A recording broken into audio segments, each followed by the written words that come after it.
dropped, and therefore it comes back in an older form, and they have to then deal with it. They can't deal with it, they're no longer in that high state of concentration, therefore they succumb to the follies that will beset them. And I'm sure you know a good number of people who fit that description. Yeah, that's true. Because this is the role of understanding. This is the role of understanding.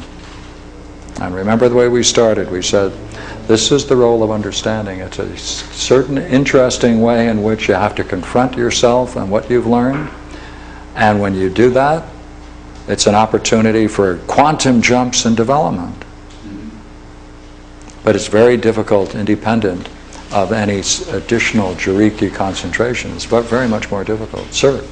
And this is what you meant earlier when you said, in contrast with all the other systems. That's right. And they believe that these problems cannot be solved by reason. That's right. And this one is saying, without the reason, we can't solve it. Yeah, but I'm also going a step further and saying, however, I know that there are some states of mind that are so profound that it can literally break through all beliefs. But that's the it's called Mahasamadhi. That's the most profound states that break through every basic belief, all preconceived beliefs. And this is the great story of people like Basui, who achieved that kind of enlightenment. Very rare, very great, very powerful, very penetrating, vast consequences, permeates everything. Total transformation of personality. Yeah, I also bought into the idea that my father used to tell me that all my talents were artistic. He'd say, don't be an artist, don't be a behemoth, you never know where your next meal is coming from. Be an accountant like I am. You never have to worry about your meals or anything. So I bought into that, and I had no talents for being an accountant or for business at all. But I tried to be successful in an area that I had no expertise in. And I ignored the area which I had expertise in. Yeah, that's what happened. That's it. I said, first of all, I'm going to be a success in what he wants me to be. Then I'll be a success in what I want to be. That's it.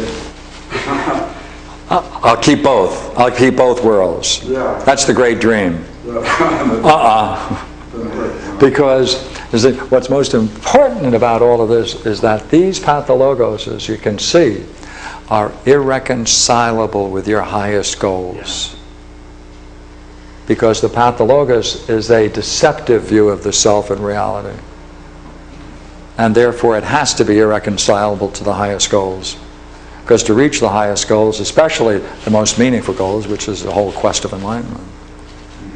See, there are some people, perhaps you know some, who would be willing to go on and achieve all kinds of success, but they know they really have one area they want to get into, and that's to know themselves. Yeah. That's what I did. Pretty soon it became, the only important thing was to find out what the ultimate reality was, and everything became unimportant. Right. And you also know some people who know that that's important, but then pour all their energies into the practical world. Yeah. They become successful, and their life is a failure.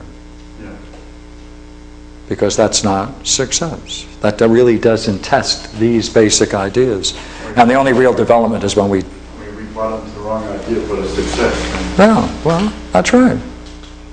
So this plays, you see, you can, it's like this. See, as your success, your vision of success increases in profundity, so whatever is comparable to these beliefs emerges and manifests itself.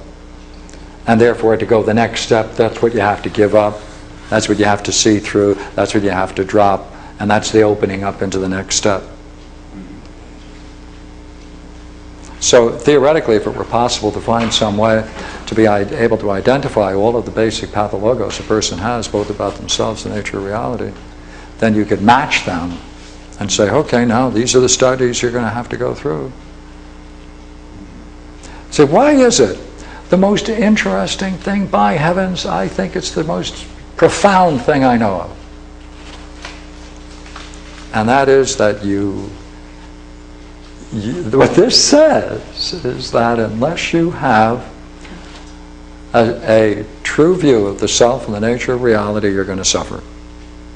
It's in the very heart of reality that if you don't have a view of the nature of the self, any view of the self that is less than its total reality is going to give you a problem. Of course, these are the same, self and reality. Because if you have a negative view of the self, you have a negative view of reality. You have a negative view of reality, you have a negative view of yourself. So I aspire to realize that state where I was completely free of all beliefs, all conditions, unconditional. Unconditional, open. Right. So I didn't get sidetracked with any conditions. No, that's right. That's right. That's right. And the only problem, remember, is that occasionally, right, there are going to be parts that are still hanging around, and those are the things that you know you have to work on. Right. Yeah, that's right. And they'll always go back to a teaching. Yeah. Pardon me, a learning. Now, teaching is when you're literally taught something. These are learnings. And as learnings, you don't forget them, but they're continued. And it's a formative principle in the development of the human psyche. Now, notice, in this whole thing, right, we've skipped a couple of things, of course. We touched on blame and anger. Man is angry. Mankind, we are angry because wherever we got these views, depreciatory views of ourself or the nature of reality, causes our anger. Everyone is anger.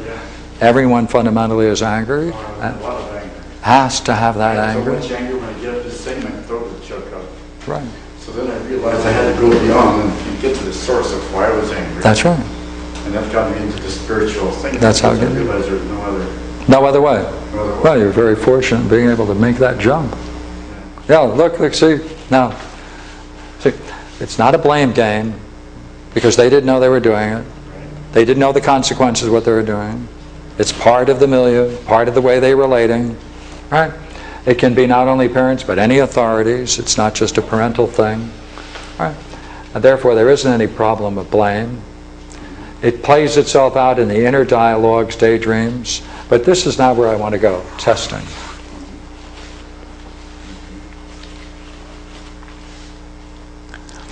All of the theoretical work you do in trying to understand yourself, we can map it out, we can map out the difficulties the person has, trace it back to these early scenes. Let's do one, all right?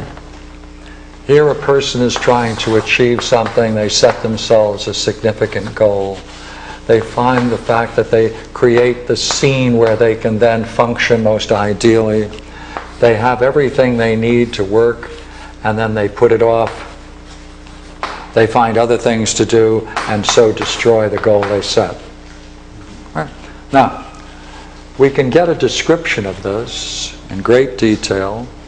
The thing we would ideally like to see is that moment when they perhaps got into it even a little bit, or even if they didn't, but even a little bit would be worthwhile, to see it precisely that moment when they quit. To know what was going on in their mind and how they felt. That state of mind that they're in is the key to a past learning scene, such as the one you mentioned, right?